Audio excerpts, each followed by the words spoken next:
Yeah, look, I think I will say this. I still don't feel like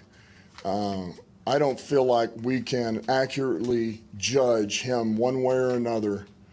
I don't feel that way yet. Now, I will say this.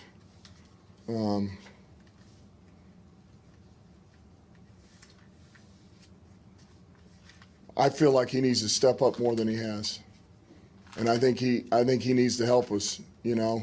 Just like everybody else. And I think he's going to need to put a little bit of weight on his shoulders here, and it's time to step up, make some throws, and do some things. Welcome back to Big D Energy, Woodward Sports Network. Neil Rule, Joique Bell, D-Mac, Darren McCarty in the house with you. But Dan Campbell addressing the media. And I did want to touch on this because I think it's relevant. And Joique Bell and I were talking before the show, and he's got some strong takes on the situation. But, I mean, it's pretty simple. Dan Campbell, I don't want to say he put him on blast or anything like that. Mm-mm. He's 100% correct. And accountability, D-Max talked about this all the time. That's the thing that kept him going with the Red Wings, that whole Red Wings organization. You talked about it during the Lions' heydays. Accountability, man. Accountability. So when I played, we had Jim Caldwell. And we'll come in for the meeting on Wednesday. We have this thing called emphasis tape. And what he'll do is he'll bring up the game, a certain plays of the game where he said, I need more out of you on this play. And I remember I had came back off my surgery, and I set up for 3 to 4 weeks, and I came back. It was I think it was my first game, a second game. We were playing Green Bay, and I had to make a guy miss. Now I made the guy miss, but he slowed me up, and they were able to game tackle me. But if I could have just made him miss clean, I could have got, but I was coming back off the injury. I was still a little rusty. I was trying to get my feet back under me, and I understood that. And he held me accountable. And so he didn't do it out in public. He didn't do it publicly, but he did in front of the whole team, the staff, and he called out other players as well. But this is like him holding us accountable. We need more out of you. Now, that actually was the game that we actually beat Green Bay, at Green Bay, which he hadn't done, I believe, at that time up to like 18 years. Oh, yeah. Boys to Men was singing Motown Philly the last time you guys won there. Again. But let's get back into it right now with the Lions right now. I appreciate Dan Campbell coming out. And what he said was not disrespectful at all. But when you have a guy that's a leader on your team and he's not performing at the rate that he should, right? You have to hold him accountable. And right now, there's no way you go into this game and the Bengals, if you watch the pregame, I said in order for us to win this game, we have to keep their defense off of the field. We have to have long, and we have to be able to sustain drives and keep their defense off of the field. They had the ball for almost 36 minutes compared to our 24 minutes. Right. We kept our defense on the field the whole game, like majority of the game. And the thing with that is that we already don't have the talent, but we have the effort, we have the heart on defense. But when you're playing against a team that can run the ball, that can pass the ball, they have an elite receiver, they have an elite quarterback who can sustain drive, get first down, score, and then you go down, they score on the first drive, you come out on your first drive, you go 3 and out, the defense comes back and gets you an interception, you go back out there, they throw a pick. And understand, when you come into Detroit, you're not playing against other NFL teams, you're playing against the NFL. You're not going to get any calls here. You're not going to get any calls. So understand that when you come into Detroit, we are really a blue-collar team. We don't get any calls. We have to scrap and fight for every inch, every yard, every touchdown, every field goal. And he didn't understand that coming here. Now he understands. So when you look at Stafford and what he was doing here, he was a playmaker. He made plays. He put the city on his back, and that's why I respected him. People who thought that Jared Goff was our savior, he was going to come in, we were going to build a team around him. From what I've seen on the field, he is not a future quarterback here. He's not a franchise quarterback. He's at the bottom tier of every major quarterback statistic. He's not leading this team. He doesn't have the heart. Play the film real quick. It's certain plays that happen during the game that I have to get off my chest. Hold up. So hit pause here. Hit pause if you can. We talked last week that Hawkinson they have to get more creative how to get Hawkinson open. What do? They put him in the backfield, offset to the quarterback, to where he doesn't have to fight through a defensive end. He doesn't have to fight through a linebacker. He doesn't have to get open on a DB, on a safety coming down, gather his balance, move it back. They put him in the backfield, give him a free release. Haas does a great job with setting a pick for him. Wide open, play the play for me. He overthrows him. He has one guy to miss. This can be a touchdown. Whoa. We tie the game up 7-7. One guy to beat. Then the very next play is 4th and 4. We go for it. On the very next play. We put DeAndre Swift offset in a chip release. Chips, gets out to the flat. Throw the ball in the flats to get the first down. He doesn't want to take the hit. He runs out of the pocket and then throws the ball out of bounds. What are you doing? What are you doing here? Play it for me again, because I don't think people are seeing what I'm seeing here. You are anticipating. You have a crosser. You have DeAndre Swift chipping, getting out late. Hit your back in the flats. Get the first down. Boom, now. Take the hit. You don't want to take a hit. To me, if you're playing in this league, you're playing quarterback, you stay in there, you take that hit, you get the first down, you keep that drive going, and now you got some momentum. For you to do that that's playing very feminine to me. I don't want to say what I want to say. Soft. That's playing soft. I'm not even going to say soft. That's feline. Feline. Think I'm feline. not going to say. Listen, I'm not even going to say feminine. I'm not even going to say that, because I know girl quarterbacks who will stay in there and take hits and make that pass.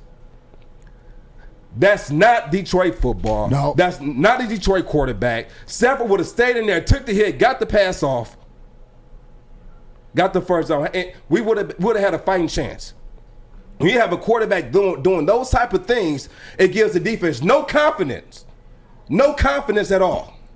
So moving forward, I'm not going to play as hard. When you go look at a team like Tampa Bay, where their defense is playing beyond their means because they feel they have a quarterback that's always going to have them in a position to win a game. Not even that, but you talking about, look at all the good quarterbacks, but they're committed. The guys play hard around them because your quarterback's in there taking the hits and stuff. When you see your guy do that in the film room and stuff, you look at him and go, you're just collecting a paycheck, bro. You're not committed. He's stealing. We call that stealing in the NFL. Stealing. Well, we call it stealing. Is anybody stealing more than him right now? Look at this. You got DeAndre stays in. He chips the guy. I get it. He gets out late. I could see that. If I could see it, and I'm a hockey guy, Right. I see that right away, and I got to think that coming out of the huddle, that's the play that I'm looking to capitalize on, but there's not a commitment. What I want to say, what Dan Campbell did, think of it as a stoplight, okay? As you're an athlete with the coaches, green light, you're in the green light zone. They don't really out you in the media. What Dan Campbell did is he put Jared Goff in the yellow light zone where it was the respectful in the media, you got to play better, because it's been talked about before, but maybe this will motivate him. When you get in the red light zone, that means that you're under the spotlight and stuff like that, and coach is going to come out and get you. But that isn't Detroit Lions football. No, That is soft as... There's no edge. Soft as grapes, as no edge. former coach Kurt Frazier used to say, soft as grapes. No edge. No edge whatsoever. Playing like everything's going to be given to him. Like, I'm used to, Stafford played with that edge. Yes. He was in the city. He had that Detroit mentality. He had that killer instinct. Now, I know Stafford's gone, but we're playing him this week. What? There's no way he's missing that. He's not missing that pass. And you don't let a quarterback come in here and outplay you. That's one thing that I was very, very stern on. When a running back came in, I wanted to compete against that running back. Right? I wanted to compete. Now, you're not going to come in here and outperform me. You know what's funny, though, Joique, is when Art ran that 4th down play. And not even try to run for the first. Just throws it away. No, which I understand. And you're right. I can respect it.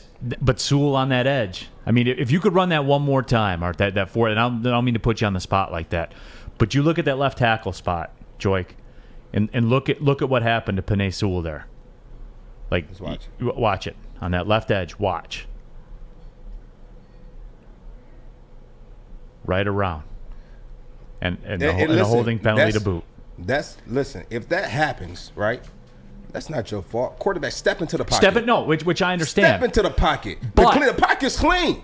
Step in. There's another play with Burrow had a similar play. We came off the edge. Similar play. Right. He steps in the pocket and he is chased down the field. He is Young down the field. You hear me? No, I see you, man. His shakes down the field for like a 40-yarder.